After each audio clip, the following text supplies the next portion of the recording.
प्रिय साथियों, भाइयों एवं बहनों तथा छात्र एवं छात्राओं, आज हम आप सभी का पढ़ो बढ़ो चैनल की तरफ से हार्दिक शुभकामनाएं एवं नमः संस्कृताएं आप सभी के लिए।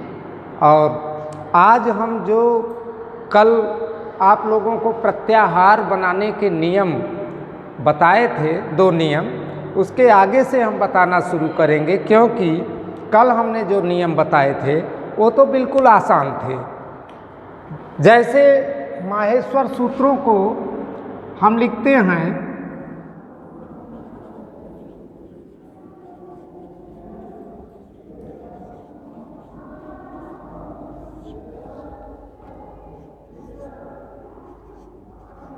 अ ई उ ळ, दूसरा हुआ री री क। तो कल हमने ये बताया था कि हम अगर किसी भी सूत्र के प्रारंभिक वर्ण को लेकर और अंतिम हल वर्ण को मिला करके हम प्रत्याहार का निर्माण करते हैं। दो नियम बताए थे। और तीसरा नियम यह है कि हम किसी भी सूत्र के कहीं से भी किसी वर्ण को लेकर के किसी सूत्र के अंतिम हल वर्ण को, किसी सूत्र के अंतिम हल वर्ण को भी लेकर हम प्रत्याहार बना सकते हैं और बनाया जाता है। जैसे देखिए, कल तो हमने बताया था पहले नियम में अ ई उ ळ से बना प्रत्याहार अण,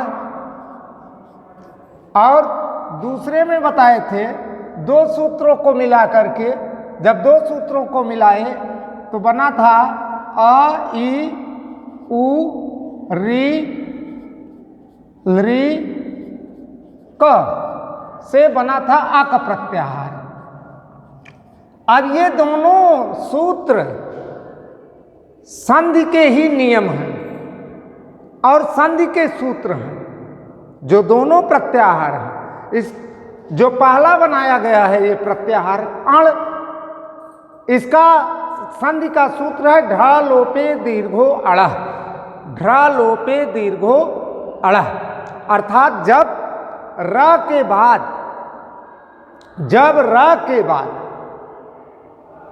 पुनः र आता है तो प्रथम र का लोप होकर के उसका दीर्घ आ हो जाता है। जैसे पुनर्धन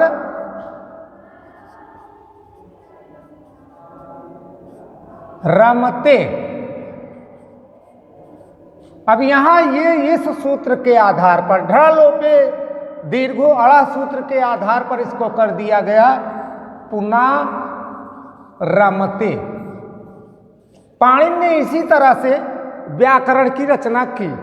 अब आगे देखते हैं कि हम इनको केवल शुरू और अंत से ही नहीं बल्कि बीच से भी वर्णों को लेकर के अंतिम हल को मिला करके हम प्रत्याहार का निर्माण कर सकते हैं। अब यहां देखिए तीसरे नियम में हम ई से लेते हैं, ई उ री री का। अब इससे बना एक प्रत्याहार। जब एक प्रत्याहार ये बना तो ये भी हमारी संधि का ही एक सूत्र बना इस एक प्रत्याहार से। अब इससे बनी हमारी संधि इको इयाणाची।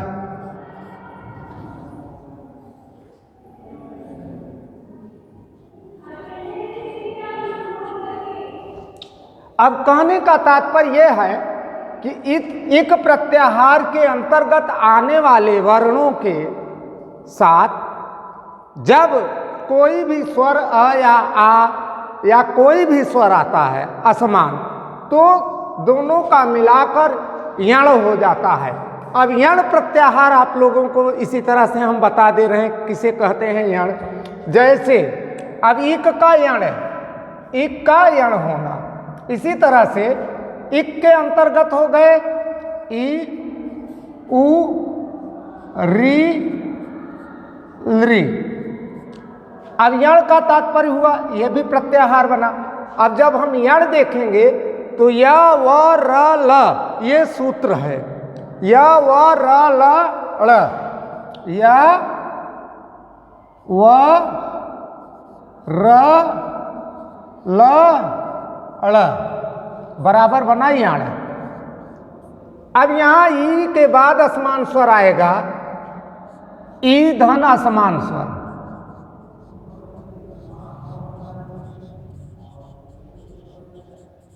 बराबर यण।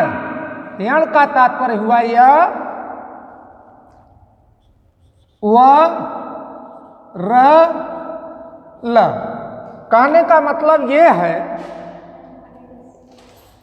कहने का तात्पर्य ये है कि जब ई के बाद असमान स्वर आएगा तो दोनों का मिलाकर यह होगा, और जब ऊ के बाद असमान स्वर आएगा तो दोनों को मिलाकर वह होगा, और री के बाद जब कोई भी असमान स्वर आएगा तो दोनों को मिलाकर र हो जाएगा, और री के बाद कोई भी असमान स्वर आता है तो दोनों का मिलाकर ल हो जाता है। जैसे यदि धन आपी बराबर यद्यपि।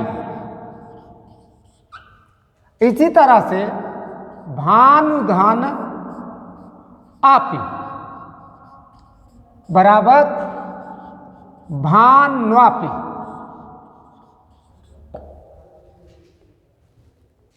इसी तरह से हम 42 प्रत्याहार को कहीं से किसी वर्ण को लेकर के, सूत्र का कोई वर्ण हो बीच का मध्य का, और अंतिम हल वर्ण को लेकर के हम प्रत्याहार को बना सकते हैं, और इस प्रकार से यही इसका नियम है। अब आगे हम आते हैं, इन प्रत्याहारों के बाद हम आते हैं वर्ण।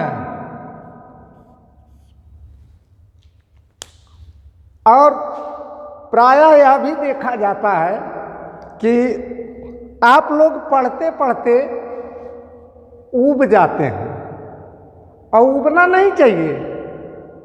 पठन पाठन तो खिलवाड़ में ही होता है, और पठन पाठन का माहौल ऐसे बनाना चाहिए कि कभी किसी को ऊबना नहीं चाहिए।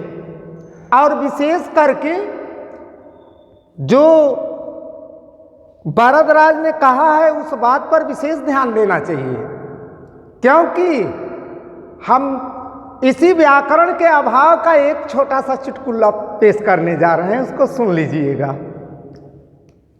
एक बार की बात है, भारती, संस्कृत के विद्वानों में भारती नाम की एक महिला, वो संस्कृत की सबसे बड़ी विद्वान महिला थी, और उनके पति मुंज थे। एक बार ये दोनों लोग नदी में जल विहार करने के लिए नाव पर बैठ जाते हैं, और वहां जल विहार पति पत्नी दोनों लोग कर रहे हैं, तो मुंज जल के छींटों को उठा करके भारती को मार रहे हैं जल से। और भारती ने उस समय अपने संस्कृत के शब्दों में बोला, भारती ने कहा कि माँ ताडय माँ मोदकम ताडय, माँ मोदकम ताडय। इसका तात्पर्य यह हुआ कि मुझे लड्डू से मत, मुझे जल से मत मारो। लेकिन मुंज बेचारे, उनको तो व्याकरण का ज्ञान नहीं था।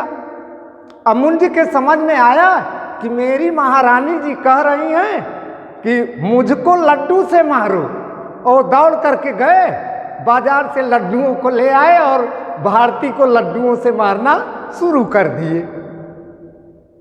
तो ये व्याकरण के अभाव में भारती जी बल्कि नाराज हो गई, और बाद में उनसे कहने लगी कि आप तो बहुत बड़े मूर्ख हैं, मैं कह रही हूं कि मुझे जल से मत मारो, तो आप लड्डुओं से मारना शुरू कर दिए।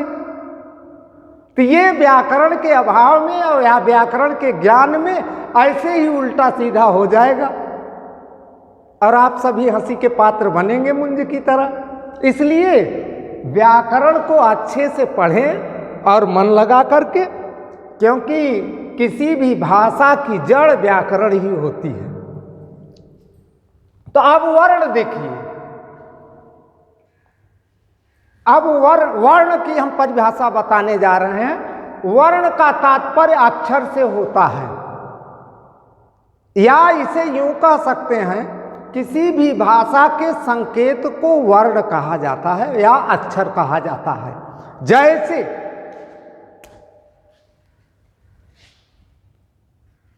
किसी भाषा के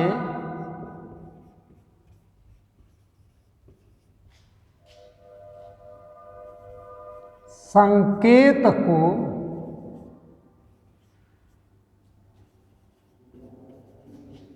वर्ण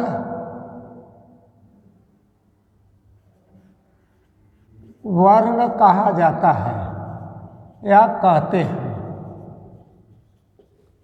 वर्ण का तात्पर्य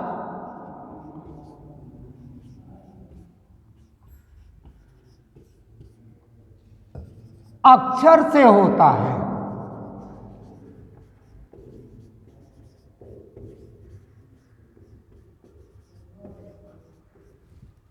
जैसे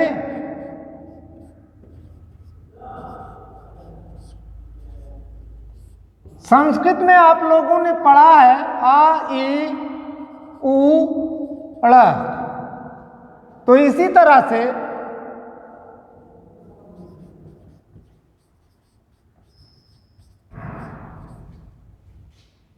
अ आ क ख और ज्ञ, ये हिंदी के हुए वर्ण।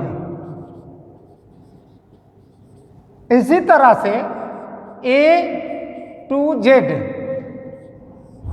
ये अंग्रेजी के वर्ण हो गए। अर्थात ये जितने भी वर्ण हैं ये किसी न किसी भाषा के संकेत हैं, और इन्हीं संकेतों से हमें भाषा का ज्ञान प्राप्त होता है। बस करिए।